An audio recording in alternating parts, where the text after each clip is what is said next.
سلام تماشابینان عزیز.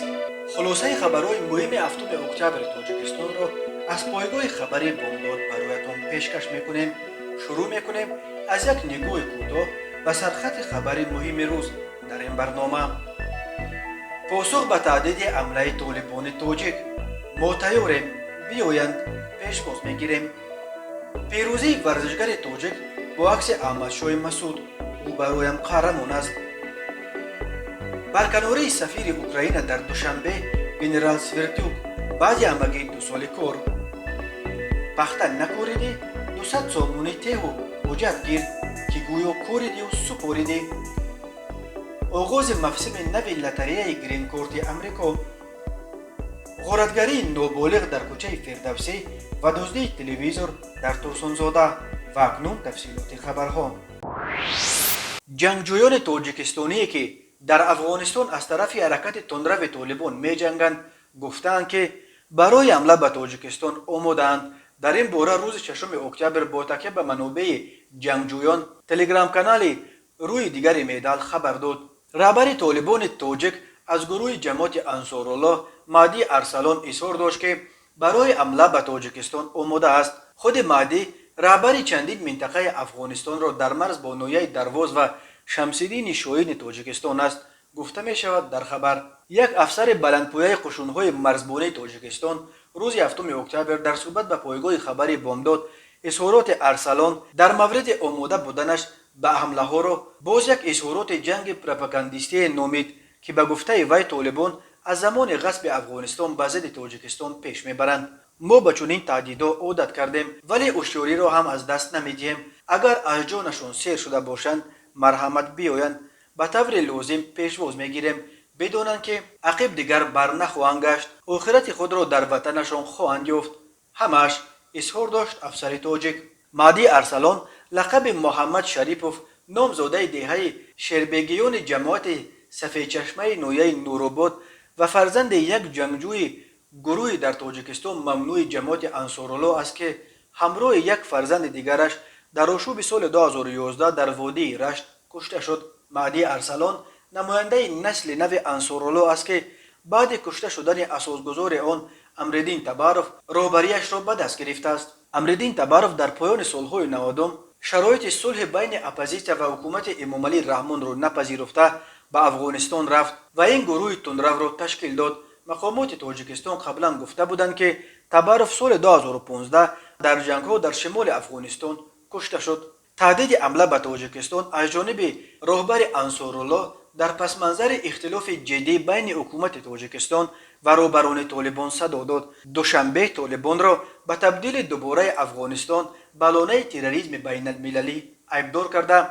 به طور آشکارا از جبهه مقاومت ملی بر رهبری احمد مسعود که به ضد طالبان می جنگد حمایت می کند و برای تاجیکان و دیگر اقلیت‌های قومی افغانستان در حکومت نو این کشور جایگاه شایسته طلب دارد. رهبران طالبان به نوبت خود تاجیکستان را به دخالت در امور خود عیبدار و تهدید کردند که هر عملی عکس‌العملی دارد. از جمله طالبان اخیراً از فرستادن دسته‌های جنگجویان مرگ‌طلب از لشکر منصوری به 3 ولایت با تاجیکستان از مرز قندوز، تخار و بدخشان خبر داد و معاون والی بدخشان گفت طالبان مرگ‌طلبان را در مرزهای افغانستان از جمله در مرزهای بدخشان جابجا می‌کنند.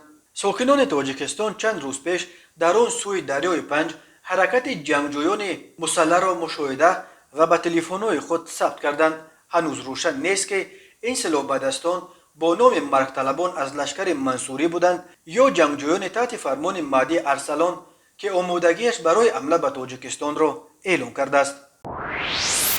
ورزشگر جوان تاجیک خطاب اوخیروف معروف به پامیرسکی گلادیاتور بعد پیروزیش در مسابقه مشت جنگ در شهر ادیسا اوکراین به مراسم جایزه سپاری طاقه سبز بدخشانی در سر و فوتبالکه با عکس احمدشاه مسعود در تن حاضر شد.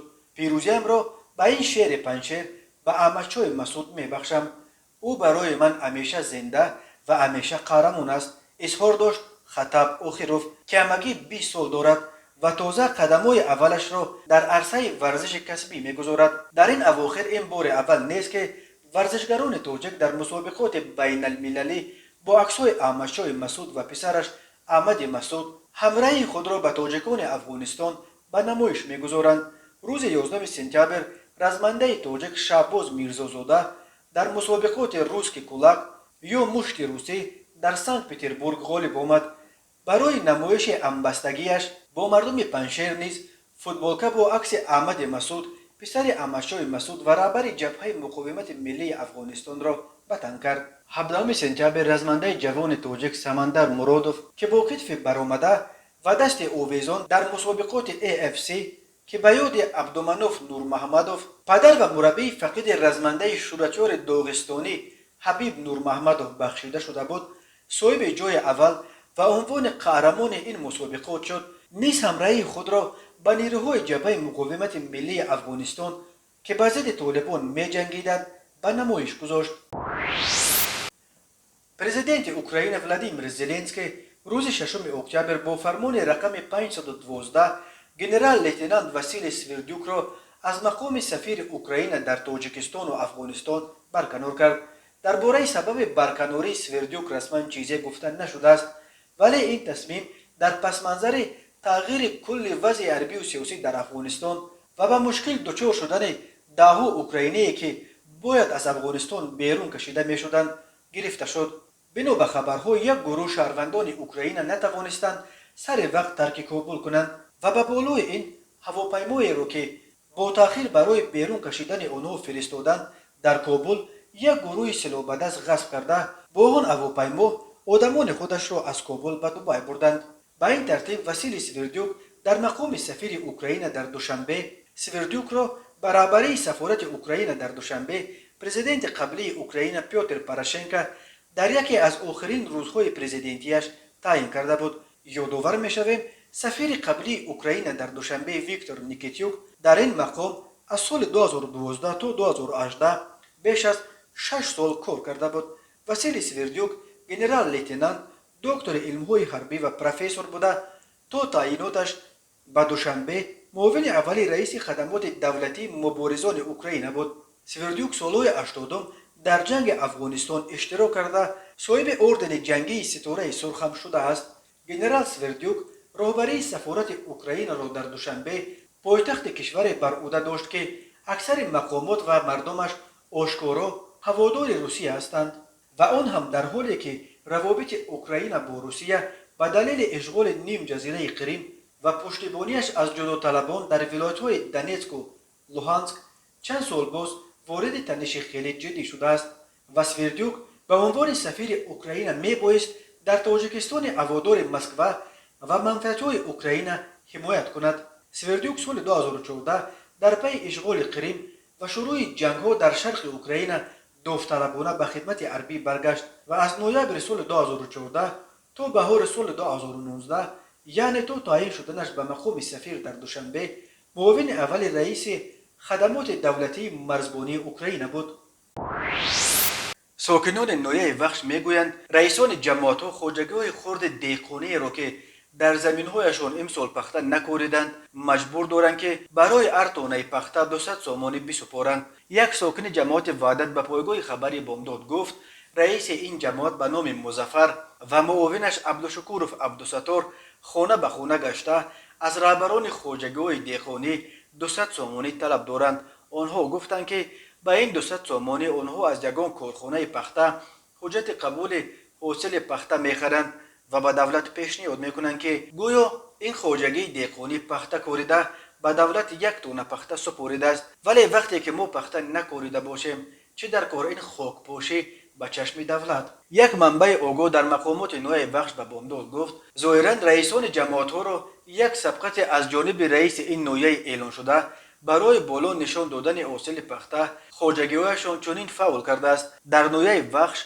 رئیس جماعتی که خواجگی‌های دهقانیش اولی شده نقشه جمع‌آوری حاصل پخته را اجرا می‌کنند سزاوار جایزه ماشین تویوتا کمری می‌شوند. سال گذشته این جایزه را یک زن رئیس جماعت به نام رودکی به دست آورد.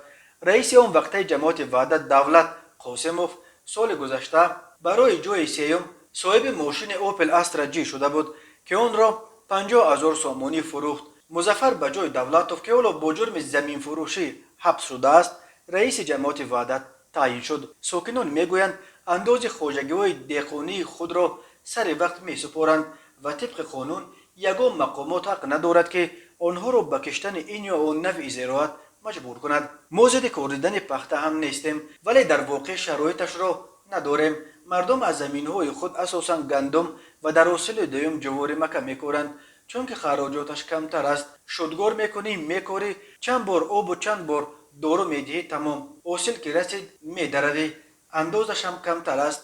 انداز زمین پخته زیاد است و در عموم پخته‌کاری خراجات زیاد دارد که زور ما نمیرسد. یک خلطه دارو 280 سومونی شده است. چندین بار باید تراکتور را دعوت کنی برای کوریدن زمین پخته. حق خدمت تراکتورچی ها هم ارزان نیست، اما ما خودمون بیخبر همه زمین های ما رو در کاغذ زمین پخته گذرانیده و حالا طلب دارند که پولش رو دهید. ما برایتان حجت کرده میتیم که گویا شما پخته کوریدید و به دولت سپاریدید، گفت رهبر یکی از خواجگی‌های دهقانی. در دوران شوروی پخته محصولات اساسی تاجیکستان به شمار میرفت و آن را طلای سفید هم مینامیدند. در آن دوران تاجیکستان هر سال تا 1 میلیون تن پخته جمع می‌آورد. حالا در تاجیکستان سالانه تا 300,000 تن پخته جمع می‌آورند. تماشابینان عزیز، یادآور می‌شویم خلاصه مهمترین اخبار تاجیکستان را از پایگاه خبری بامداد تماشا دارید. برنامه را ادامه می‌دهیم. دپارتمنت دولتی یا خود وزارت خارجه امریکا رسما از آغاز موسم نو ثبت نام‌ها برای برنامه گرین کارت در سال 2023 با اصول آنلاین خبر داد. چنین امکانیت از 6 اکتبر سال 2021 شروع شده تا 9 نوامبر سال 2021 دوام خواهد یافت. برای شامل شدن به برنامه گرین کارت برای سال 2023 ثبت نام باید توسط سامانه‌های مخصوص عملی شود. از کسانی که خواهش ثبت نام دارند خواسته شده است که ثبت نام را تا هفته آخران موقوف نگذارند، زیرا تعداد زیاد خواهشمندان باعث از کار ماندن سامانه شده میتواند. ثبت بعد مهلت یا توسط پیشنهاد نمودن حجت‌های چاپی قبول کردن نمی‌شود. ثبت نام‌ها به برنامه به طور رایگان میباشد.